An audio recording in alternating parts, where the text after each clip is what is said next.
માત્ર 11 ધોરણ ભણેલા વિકલાંગ ધૂળીબહેન પોતાના હુનર અને કામ કરવાની ધગશને કારણે અનેક લોકો માટે પ્રેરણારૂપ બન્યા છે. સાબરકાંઠાના ખેડાસણ ગામે ધૂળીબહેન વાંસ અને ખજૂરીના પાનમાંથી અવનવી વસ્તુઓ બનાવે છે અને વિકલાંગ હોવા છતાં અનેક મુશ્કેલીઓ વેઠી આસપાસના વિસ્તારમાં વેચાણ કરી પગભર બન્યા છે. 10 બહેનો થઈને અમે ભવાની સખી મંડળમાં જોડાયેલા છીએ. એમાંથી અમને વાંસની તાલીમ મળી હતી RCTમાંથી. તે જુદી જુદી વાંસની વસ્તુઓ અમે બનાવીએ છીએ.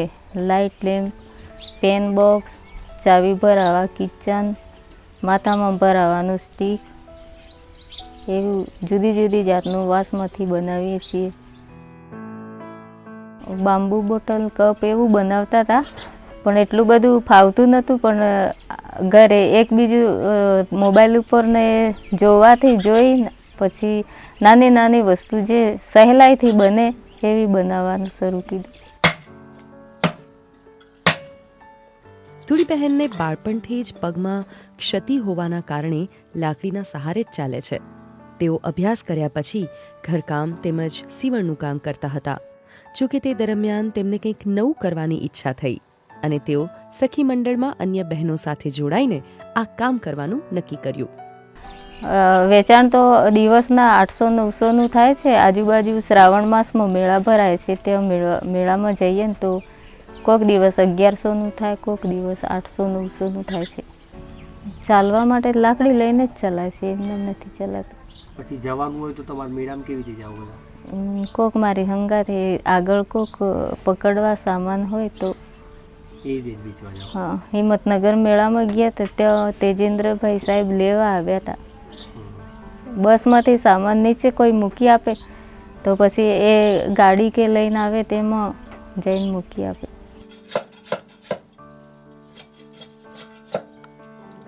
વાસ અમને રેન્જ ઓફિસમાં ફોરેસ્ટર સાહેબ 12 મહિનામાં જે વિતરણ કરે છે જંગલમાંથી, તે અમને લેવા માટે બોલાવે છે. સખી મંડળના મેળામાં ગયા ત્યાં પછી બધાના જુદા જુદા સ્ટોલમાં અલગ અલગ જાતની વસ્તુ હતી. તે એ બનાવટ અમે જોઈને અમે ઘરે આવીને પ્રયત્ન કર્યો. પછી હિંડોળા સાથે તારનો ગોળ રીંગ હતી, એના ઉપર હિંડોળા બનાવેલા હતા. એના ઉપરથી જોઈને અમે ખાટલી બનાવવાનો પ્રયત્ન કર્યો. ખાટલી બનાવી પછી ખાટલો મને ભરતો આવડતો હતો એટલે એ નાની ખાટલી ભરી જોઈ. પછી એના ઉપર ઢીંગલી બેસાડી. નાની ઢીંગલીના છે 70 રૂપિયા, એનાથી મોટી ઢીંગલીના 120. એનાથી 2 જાતના ઊન આવે છે. ભારેમાંથી ઊન છે એના 200-250 ઢીંગલી હિંડોળા સાથે. એટલે મારા જાતની પોતાની વસ્તુ હોય એટલે બેનો મને તૈયાર કરવા લાગે એના હું પૈસા આપી દઉં છું મજૂરી તરીકે. ને એક બેન છે એ ટોપલી બનાવે છે, એ ઘરે જ બનાવે છે.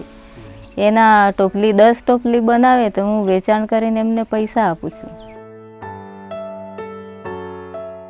મહિને તો લગભગ 8-9 હજાર મળે, પણ કાયમ વેચાણ થાય તો દિવસનું 800-900નું થાય જ છે, પણ એ જવું આવવું પડે. ધૂળીબહેને વિકલાંગ હોવા છતાં સતત મહેનત કરીને પોતાની એક ઓળખ ઊભી કરી. તેઓ અનેક લોકો માટે પ્રેરણારૂપ બન્યા છે.